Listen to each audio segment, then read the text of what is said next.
праздником вас! С Днем Великой Победы!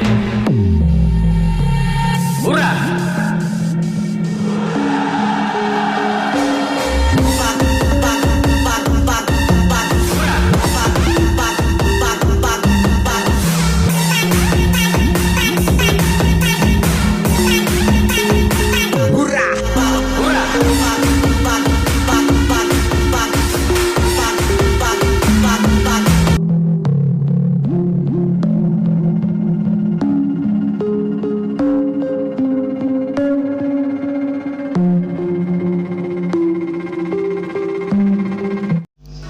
Ya, ketemu lagi dengan saya di sini teman-teman. Apa kabar? Gimana kabarnya? Saya percaya semuanya dalam keadaan yang baik. Baik itu jasmani, rohani, dan materinya diberkati oleh Tuhan. Amin. Teman-teman, pada kesempatan kali ini saya lagi duduk di sebuah kafe untuk puding. Ya, saya mau puding telur teman-teman, karena terlalu sering kena angin dan keluar malam begitu. Jadi perlu dijaga kesehatan juga ya kan, karena tubuh kita ini adalah baiknya Tuhan begitu. Nah, tapi kali ini yang mau saya bahas itu bukan masalah telur atau apa fungsinya puding begitu. Yang mau saya bahas kali ini adalah tentang penyesatan. Kemarin waktu hari Minggu saya ibadah Jum dengan Garda. Di situ saya tertarik dengan temanya, yaitu penyesatan. Setelah saya lihat di Kamus Besar Bahasa Indonesianya apa itu arti penyesatan, ternyata penyesatan itu berasal dari kata sesat teman-teman. Dan saya nggak bisa menjabarkannya begitu karena terlalu akademis banget begitu. Sementara saya bukan orang akademis, saya kan orang lapangan. Nah, kalau boleh teman-teman ada yang tahu nggak apa arti penyesatan? Kalau ada yang tahu, tolong dong dibagi, kita berbagi ya. Tapi kalau saya sendiri, saya punya pengertian sendiri teman-teman, dan saya akan gambarkan dalam sebuah video. Nah, ini dia videonya teman-teman. Selamat menyaksikan. Ya, oke. Saya kasih contoh ya. Tujuan saya itu ke sana, tapi ada orang membelokkannya ke sana. Jadi kalau saya jalan ke sana, seberapa keras pun saya berusaha, tetap akan tidak sampai, dan sampainya itu ke tempat yang berbeda. Itulah arti dari sebuah penyesatan ya teman-teman. Nah, kebetulan saya ini lagi pesan es kelapa muda karena cuacanya lagi panas. Kayaknya minum kelapa muda lebih bagus ini. Oke. Nah, itu dia yang bisa saya gambarkan dalam sebuah video tentang sebuah kesesatan ya kawan-kawan. Karena kalau kita tujuannya tadi ke satu kota A dan seseorang itu membelokkannya sedikit saja pada persimpangan, maka kita tidak akan sampai di tempat yang kita tuju. Begitu. Jadi kita perlu hati-hati gitu. Kita perlu hati-hati karena kalau tersesat ataupun salah dalam ekonomi atau dalam berbisnis, kita menyesal dalam kerugian. Kalau kita tersesat atau salah dalam memilih pasangan, itu penyesalannya seumur hidup begitu. Nah, kalau tadi kita salah atau tersesat ke suatu kota, itu kita rugi di ongkos. Tapi kalau salah atau tersesat di dalam kehidupan rohani, itu penyesalannya nanti di alam kekekalan teman-teman. Ingat, kita di dunia ini dibatasi ruang dan waktu. Ada waktu melahirkan, ada waktu sekolah, ada waktu bekerja, ada waktu menikah, ada waktu menjadi orang tua, dan tiba saatnya nanti kita akan pulang begitu. Tapi kalau di alam kekekalan, namanya saja sudah kekal, tidak ada batas ruang dan waktunya begitu. Seberapa lamakah itu nggak ada yang tahu, karena forever begitu dalam bahasa Inggrisnya. Maaf ya, saya kurang pandai bahasa Inggris. Kekal, abadi begitu. Jadi kalau kita salah ataupun tersesat di dalam dunia ini dalam bidang rohani, itu penyesalannya nanti seumur hidup. Nah, kalau menurut teman-teman, setuju nggak dengan pendapat saya. Jangan sampai kita nanti tersesat dalam kerohanian, karena nanti penyesalannya itu ada di kekekalan. Nah, kalau buat teman-teman yang setuju, tolong bantu saya komen di bawah. Kita saling berbagi dan saya bukan mengajari saudara, bukan mengajari teman-teman, maksud saya. Bantu saya komen di bawah, kita saling berbagi ya teman-teman. Oke, kita lanjut ya kawan-kawan. Saat ini kita perhatikan ada sebuah cairan yang dibagikan secara global dan gratis. Jadi barang siapa yang mau menerima cairan itu, nampaknya semua dipermudah. Tapi bagi siapa yang menolak, itu ada konsekuensinya. Karena tidak boleh nanti bepergian, tidak boleh ini, tidak boleh itu, begitu kan. Dan bahkan ada yang menyebut cairan ini adalah tanda yang dimaksud dalam Wahyu 13 itu, karena dibagikan secara global. Karena belum pernah ada peraturan seperti gini. Karena kalau kita perhatikan ya kawan-kawannya, ada yang suatu peraturan berlaku di Indonesia tapi nggak berlaku di Singapura. Ada peraturan yang berlaku di Singapura tidak berlaku di Amerika. Ada peraturan yang berlaku di Amerika tidak berlaku di Eropa. Tapi kalau ada suatu peraturan dan ini seragam di seluruh dunia, apakah ini tidak memenuhi kriteria Wahyu 13 ayat 16 sampai 18 itu? Menurut teman-teman gimana? Sekali lagi saya katakan, boleh di komen di bawah. Saya tunggu jawaban saudara, kita saling berbagi.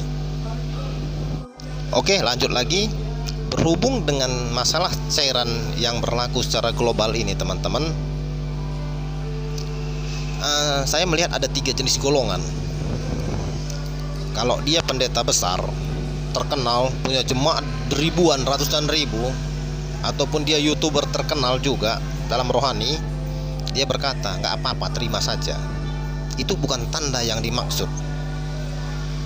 Nah, pertanyaan saya nanti, kalau seandainya itu tanda yang dimaksud, kira-kira pertanggungjawaban dari hamba Tuhan ini gimana? Nah, yang kedua, ada juga orang yang berkata itu tanda, tapi setelah kita menerima tanda itu, masih ada pengampunan jika kita mau bertobat. Nah, apalagi ada satu golongan saat ini, golongan itu menamakan dirinya mesianik, begitu. Kalau kita mau dibaptis pembaharuan, memanggil nama yang benar, itu masih ada pengampunan. Kira-kira menurut teman-teman, kalau sudah memakai tanda itu, masih ada nggak pengampunan? Coba lihat nanti di Wahyu 14 ayat 9 sampai 11. Begitu. Jadi perlu hati-hati kawan-kawannya.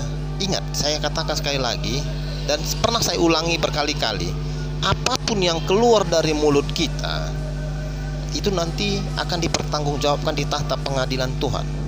Coba dibayangkan teman-teman, saya mengatakan sesuatu, dan yang saya katakan sesuatu ini salah. Setelah salah, itu diikuti oleh para follower saya, ataupun para anak-anak didik saya, ataupun adik-adik saya, ataupun orang yang mendengarkan apa yang saya katakan. Apalah kira-kira pertanggungjawaban saya nanti di hadapan tahta pengadilan Tuhan terhadap jiwa-jiwa mereka ini? Bagi Anda teman-teman, atau pendeta-pendeta yang berkata nggak apa-apa, terima saja, atau mereka yang berkata kita tidak akan mengalaminya karena kita akan sudah diangkat dulu. Bagaimana kalau seandainya itu tanda yang dimaksud? Anda sudah menjerumuskan banyak jiwa masuk ke dalam perapian itu tadi teman-teman. Dan bagi Anda juga hamba-hamba Tuhan atau pendeta yang berkata masih ada pengampunan, bagaimana kalau seandainya tiba-tiba ada suatu pasukan atau petugas datang memaksa untuk menerima cairan itu, dan akibat mendengarkan kata-kata Anda, toh masih ada pengampunan kok, udahlah terima saja. Gara-gara mendengar perkataan Anda, mereka menerima cairan itu, dan setelah menerima cairan itu tidak ada pengampunan, pertanggungjawaban Anda apa terhadap jiwa mereka? Jadi saran saya, seperti kata Pak terus speaker, waktu itu saya sependapat, bukan karena saya waktu itu ibadah tempat dia, enggak, saya sependapat, mendingan kita jawab saja tidak tahu atau tidak ada, tidak ada atau tidak tahu. Dengan begitu kita menyelamatkan diri kita, teman-teman, dari pertanggungjawaban di hadapan tahta pengadilan Tuhan nanti. Jangan gara-gara perkataan kita orang tersesat, orang terjerumus. Nah, kalau menurut teman-teman gimana? Nah, ini saya juga ada satu potongan video waktu ibadah kemarin. Saya ambil dari seorang ibu. Saya lupa nama ibu ini siapa, tapi ini dia pernyataan dari seorang ibu, teman-teman. Selamat menyaksikan. Ya, terima kasih Pak TS. Shalom ya Bapak Ibu semua. Ternyata kalau dari pembicaraan kita semua itu, yang saya renungkan di sini, ternyata soal jus itu adalah bisa dikatakan sebagai penyesatan, puncak penyesatan itu. Betul. Karena itu yang saya rasakan menyesatkan seluruh dunia. Kalau penyesatan-penyesatan yang sudah pernah terjadi dan sedang terjadi selama ini mungkin lokalisasi gitu ya, atau beberapa tempat atau apa, aliran gereja, doktrin dan sebagainya. Tapi kalau soal jus ini, rasanya sampai saat ini saya merasakan sebagai puncak penyesatan. Bahkan mereka sendiri yang sudah tersesat bisa mengatakan bahwa orang-orang yang tidak mengambil adalah tersesat. Ya. Bagaimana itu bisa gitu? Itu yang jadi permenungan bagi saya, yang harus menjadi mempersenjatai setiap kita bahwa kita jangan kompromi. Betul. Itu poinnya. Karena kalau dengan seperti ini kita akan terjatuh, dan seperti Pak Maidi tadi katakan, kita akan dibuang oleh Tuhan. Aduh, itu luar biasa ya. Itu luar biasa. Itu aja Pak TS dari saya. Haleluya. Oke, itu dia sebuah renungan singkat dari saya, teman-teman. Maaf ya kalau mungkin agak berisik, karena saya lagi ada di sebuah kafe, dan kafenya ini ada di pinggir jalan. Nah, ini sebuah renungan dari saya tentang sebuah penyesatan. Ingat sekali lagi teman-teman, hati-hati dengan perkataan kita, karena apapun yang keluar dari mulut kita itu akan kita pertanggungjawabkan nanti di hadapan tahta pengadilan. Jadi sebelum kita mengeluarkan statement atau pernyataan tentang sesuatu, mending kita pikirkan dulu, mending kita tanya dulu. Jangan gara-gara perkataan kita orang tersesat, orang binasa. Oke, sebagai satu cerita, saya kemarin pernah menonton sebuah YouTuber tentang perkapalan. YouTuber ini menceritakan sebuah kapal begitu. Tentang apa saya lupa kemarin itu, dan apa yang dia jelaskan ini ternyata salah. Dan seseorang menegur dia melalui chat bahwa apa yang dijelaskannya tentang perkapalan ini salah. Nah, ketika dia selidiki, ternyata apa yang dikomentari orang ini salah. Dia menghapus YouTube videonya itu. Nah, setelah dihapus, saya bertanya kepada bapak ini, kenapa Pak dihapus videonya? Bapak ini berkata, saya tahu saya salah, dan saya tidak mau orang mengikuti apa yang saya ajarkan, dan yang saya ajarkan itu ternyata salah. Nah, ini dalam dunia atau sains, teman-teman, yang tidak berpengaruh pada alam kekekalan. Nah, ini dalam rohani. Ketika teman-teman berkata masih ada pengampunan atau terima saja tidak apa-apa, bagaimana kalau seandainya itu yang dimaksud dalam wahyu itu? Anda sudah mengajak orang supaya Anda binasa bersama-sama dengan teman, bersama-sama saudara, teman-teman. Begitu. Makanya sekali lagi, tolong hati-hatikan. Tolong hati-hati dalam perkataan kita. Dan bagi kita yang selalu mengajarkan, kita tidak akan mengalami, karena kita akan terangkat. Itu Anda sama saja dengan meninabobokan orang menindakbobokkan jemaat. Jadi mereka tak akan bersiap-siap. Ketika mereka santai, musuh datang, mereka terkejut. Tidak ada persiapan dan akhirnya binasa. Akibat apa? Akibat Anda mengajarkan sesuatu yang salah. Jadi sekali lagi, hati-hati. Maafkan, saya bukan mengancam ataupun bersikap keras seperti gini karena saya sayang kepada jiwa-jiwa teman-teman. Begitu. Saya juga seorang pendosa, saya bukan orang sempurna. Tapi penyesatan di akhir zaman bentuknya seperti ini. Tidak apa-apa menerima tanda itu, karena Tuhan Maha Pengasih. Atau satu lagi, masih ada pengampunan bagi orang yang sudah menerima tanda itu. Itu membuat para jiwa-jiwa atau jemaat lemah. Teman-teman baca sekali lagi Wahyu 14 ayat 9 sampai 11 firman Tuhan. Dan bagi Anda teman-teman yang masih bingung, karena ada 3 jenis golongan saat ini, Anda mau pilih yang mana? Yang pertama berkata nggak apa-apa, terima saja. Yang kedua masih ada pengampunan. Sementara Wahyu 14 ayat 9 sampai 11 berkata tidak ada. Pilihan tergantung Anda. Sekian dari saya.